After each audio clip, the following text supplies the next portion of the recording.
In the long history of hockey goalies, there are names that stand above the rest. Waugh, Hasek, Brodeur, Wild Wing, and Marc Andre Fleury. The first time I saw those sport gold pads, I was hooked. Hey, I'm Brian, and this is Vinyl Paints. And in this video, we'll be using Fleischer Studios' rotoscoping technique to cel paint Marc Andre Fleury. Why Fleury? He's my favorite player. I play goal. I used to play goal using his setup. When he switched to white pads, I refer to that as the day the color died. And when he started using gold pads again, as the return of the color. And it gives me a chance to try a different type of cel painting, one closer to Fleischer Studios' rotoscoping, found in their iconic Superman series and Coco the Clown. Although I do feel I took a bit more inspiration from Bakshi's Fire and Ice approach. To me, the big difference is feel. I feel Bakshi was recreating what he actually filmed, just animating it using the rotoscoping technique, as where I feel Fleischer is using it more for fluidity and movement and animating something completely different on top. I also have a one-sided Fleury story that I'm going to be intercutting throughout this video. My story starts in a car driving through a snowstorm. It looked closer to light speed. The snowflakes flying past the window, the highway nowhere to be seen in front of us. The destination, Hamilton, Ontario. The goal, to see Fleury play a game. At the time, he was loaned out to the Wilkes-Barre Scranton Penguins. I don't remember much of that night, but I remember one thing. He sat on the bench. For some reason, the toothless hockey gods found it necessary for me not to see him play that night. This will be the first of many disappointments. To be continued. At first, I thought rotoscoping would make this a quick project, but it didn't make it much easier. In fact, I found it more difficult. Most of the cells I've painted have been drawn by me or cel conversions, so I thought working from a photograph would be simple as just adding outlines. It wasn't so. Photography, everything lives on a plane and has its own depth, texture, and contortion. Choosing which lines were necessary while deciding which lines were redundant was actually way more of a challenge than I expected. And perhaps I was overconfident. I have converted 3D animated characters before. I didn't expect photography to be that much different. But I guess I'd never really paused to think about how things are simplified, even 3D animated characters. This left me with a few decisions on how I should approach the outline, as well as what was necessary to make this work and what was redundant. Back to the story.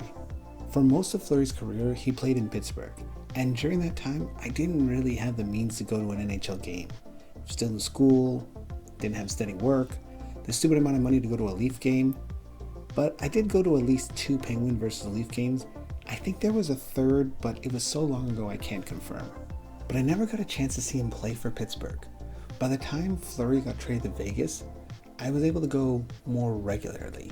For my birthday, I even got a Fleury jersey and tickets to the first Vegas-Toronto game in Toronto. And I got a great game from Maxime Legacy. Fleury was injured. At this point, amongst my friends, I became the literal embodiment of Bad Luck Brian meme. Next time he was in town, Malcolm Subban started. Traded to Chicago, I got Lettinen. Traded to Minnesota, Gustafsson. And in 2022-2023 season, I got this. Right to the bench. Rumors started to swirl in the 2023-2024 season that retirement was looming. So that year, me and my friends, we went all out. First, Toronto. He sat on the bench. But that's okay. We have tickets to Buffalo. And he sat on the bench. Only one thing to do. Road trip. With the possibility of retirement, there's no way they wouldn't give him the start in Pittsburgh. Apparently, there is a way.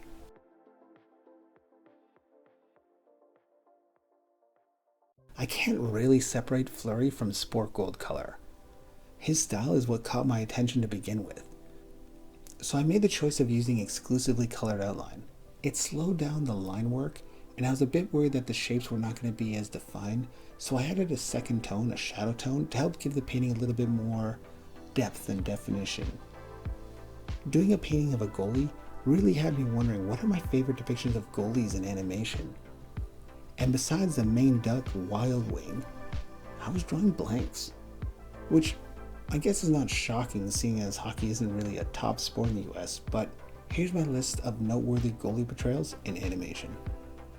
Number 1, obviously Wildwing. He was actually a career goalie, part-time superhero, full-time duck?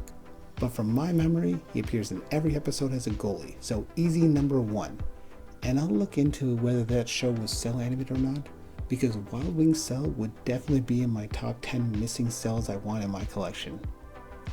Maybe top 20, I'll have to make that list. Number 2, hot take, Casey Jones. He has a goalie mask, goalie stick. I'm making the rules, he's a goalie. Disagree?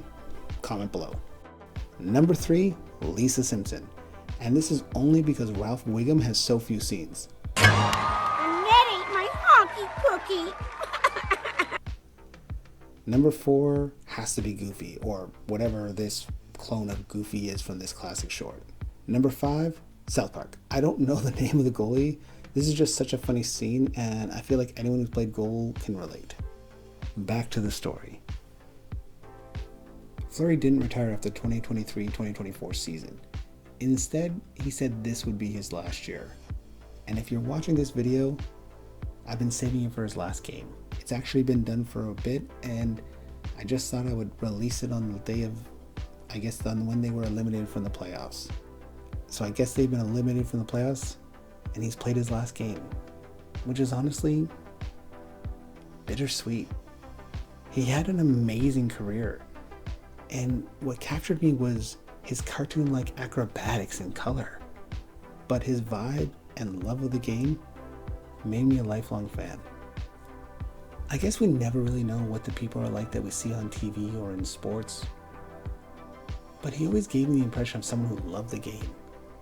He was always smiling, making jokes, playing pranks, and in my entire time of watching hockey, I don't think I've ever seen anyone who seemed to love the game as much as him.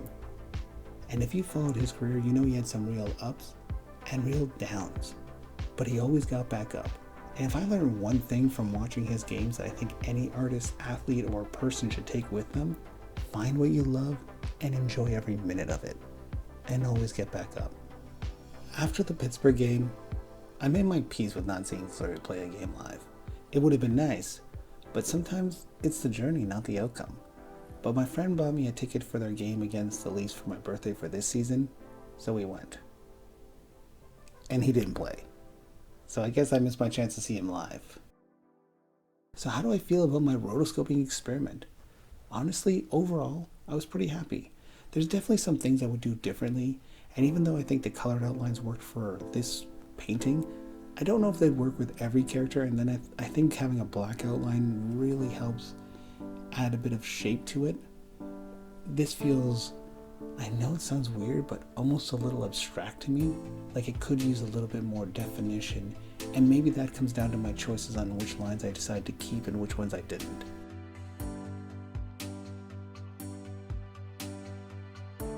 But that's not how this story ends.